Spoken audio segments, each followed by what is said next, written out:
Le même événement peut détruire quelqu'un, là où toi, ça va te construire. Tu vois. Le même événement peut détruire quelqu'un, là où toi, ça va te construire. Imagine, d'un jour à l'autre, tu perds tout.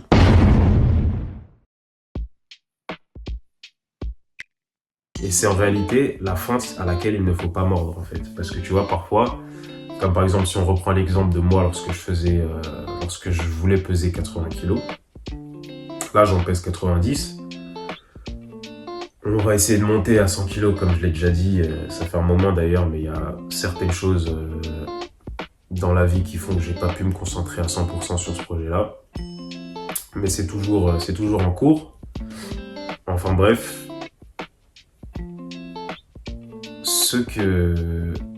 lorsque je voulais peser 80 kilos, si je suivais juste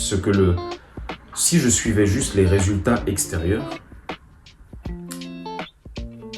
et que je jugeais uniquement ce que le monde physique me retournait comme résultat, et ben j'allais me décourager et j'allais arrêter d'avancer. Parce que lorsque tu te pèses tous les matins, tu peux passer de 60 kilos, le lendemain tu pèses 61, et le surlendemain, pour X ou Y raison, tu te dis que tout est parfait, tout est carré, et pourtant tu te réveilles et tu pèses 59,5. Donc t'as monté un peu et t'es descendu. En réalité, la courbe, ce qu'elle fait, c'est qu'elle fait ça. Tu vois, et petit à petit, tu montes. Petit à petit, tu montes. Mais si jamais tu suis juste ce que le monde extérieur il te renvoie comme image, bah tu vas te décourager en fait. Donc c'est pour ça qu'il faut avoir une vision et il faut juste être câblé sur ta vision, savoir que ce que tu es en train d'appliquer, ce sont les bons principes, et voir l'évolution, comme je disais sur la vidéo prendre du muscle sans prise de tête, la première vidéo je crois. Tu t'en fous des changements qui t'arrivent d'un jour à l'autre. Toi tu regardes sur la semaine. Tu vois, tu regardes sur la semaine, tu fais le résumé de la semaine. Tu regardes sur ta semaine, est-ce que tu as pris ou t'as pas pris de poids, tu vois. Parce que comme je l'ai dit, le fait d'être très hydraté ou un peu moins hydraté, d'avoir une certaine quantité de sodium ou non dans le sang, y a énormément de choses qui peuvent faire que ton corps va perdre tu auras l'impression qu'il perd du poids ou il sera moins volumineux au réveil. Et c'est l'heure à laquelle tu as mangé la veille. Il y a trop de facteurs qui font que d'un jour à l'autre, ton poids peut changer. Ça ne veut pas dire que de manière globale, tu n'es pas en train de progresser. Tu vois. Donc le progrès, il se voit toujours sur le long terme. Peu importe l'objectif, peu importe le domaine, le progrès, c'est toujours quelque chose qui se voit et qui se ressent et qui s'effectue sur le long terme. Donc ne regarde pas ton progrès d'un jour à l'autre. Une fois que tu t'es renseigné, une fois que tu as la science nécessaire à l'atteinte de ton objectif, toi, tout ce qui t'intéresse, tout ce qui t'importe, c'est juste d'appliquer ces choses-là sur une longue période, sur une moyenne, longue période, etc., mais pas sur des très courtes périodes. Donc tu dois pas être là chaque jour à regarder est-ce que tu as eu du résultat ou est-ce que tu as pris, Non, ça va jamais fonctionner comme ça. De la même manière, si tu regardais tous les jours ton corps sur le miroir, tu pourrais pas voir d'un jour à l'autre un significatif changement si t'es full débutant, tu vois. Tu vas pas voir un vrai changement sur ton physique d'un jour à l'autre. Tu t'entraînes aujourd'hui, le lendemain, tu t'entraînes, tu vas voir sur le miroir, le surlendemain, tu t'entraînes, tu vas voir sur le miroir, tu vas pas vraiment voir de changement. Mais si par contre tu prends une photo, tu t'entraînes de manière acharnée, tu manges correctement, tu dors correctement, etc. Au bout d'un mois, si tu reprends une photo, tu vas voir la différence. Et pourtant, quand tu te regardes sur le miroir, tu vois pas ton corps changer. Mais en réalité, lorsque tu dors, lorsque tu manges correctement, c'est là où ton physique il change. Et encore une fois, le physique, si on parle sur cette chaîne, on parle principalement du physique et j'essaierai de toujours faire des corrélations avec le physique parce qu'en réalité, si on appliquait tous les conseils, si on appliquait toutes les notions, toutes les choses nécessaires à la prise de muscle ou à l'évolution musculaire, à l'évolution physique dans notre vie ou dans n'importe quel projet, en réalité, tu peux atteindre n'importe quel projet en appliquant les mêmes principes. Parce que la muscu, elle te dit quoi? La muscu, elle te dit répétition, mais elle te dit également que répétition sans intensité, ça ne sert à rien. Donc, tu sais que c'est des répétitions, ce sont des séries de répétitions, des séries intenses nécessaires, mais il faut également que ces séries intenses soient couplées avec un repos adéquat selon ton objectif. Si tu as un objectif athlétique, ou si tu as un objectif de force, ou si tu as un objectif d'endurance, le repos change, l'intensité change.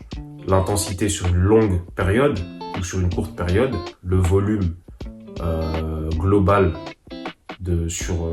par muscle, par groupe musculaire ou simplement un volume global de séance, la quantité de stress que tu vas créer à travers cet entraînement-là, la récupération nécessaire qu'il y aura derrière, etc.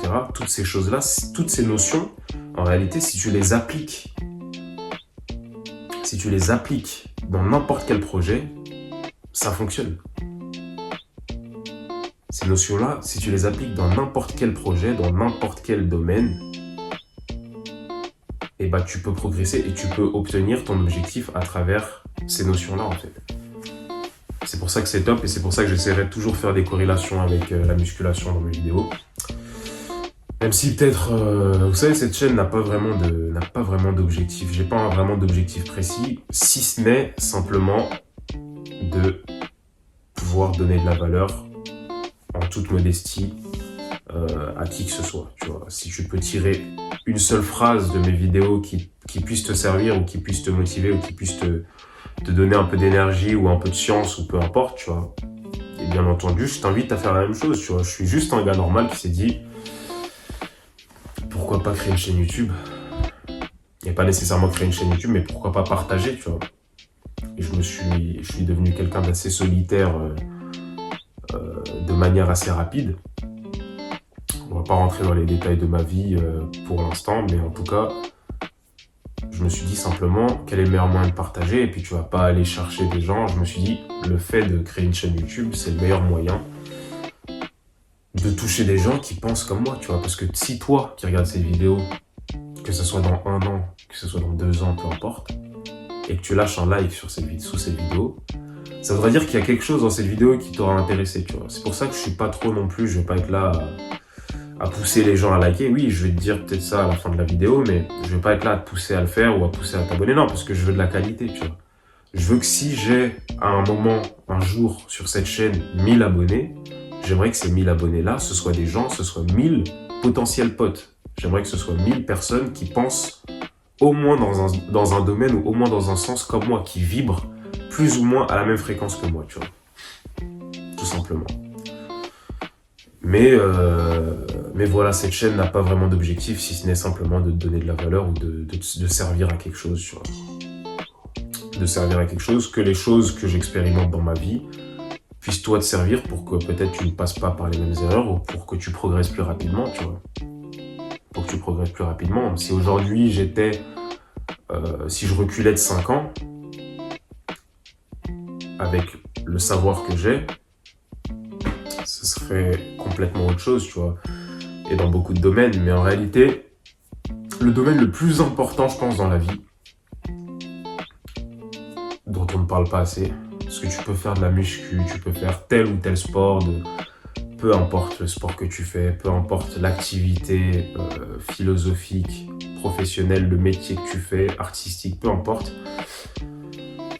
En réalité, il y a une seule chose qui est importante, et c'est le mindset. Donc je pense que cette chaîne va être principalement tournée vers ça, et lorsque j'aurai des pensées liées au mindset et liées à la pensée, liées à la façon de penser, c'est ça le mindset, ce sont les mindsettings, quoi, tu vois, les réglages de la pensée, les réglages de l'esprit plutôt. C'est le plus important dans la vie, tu vois.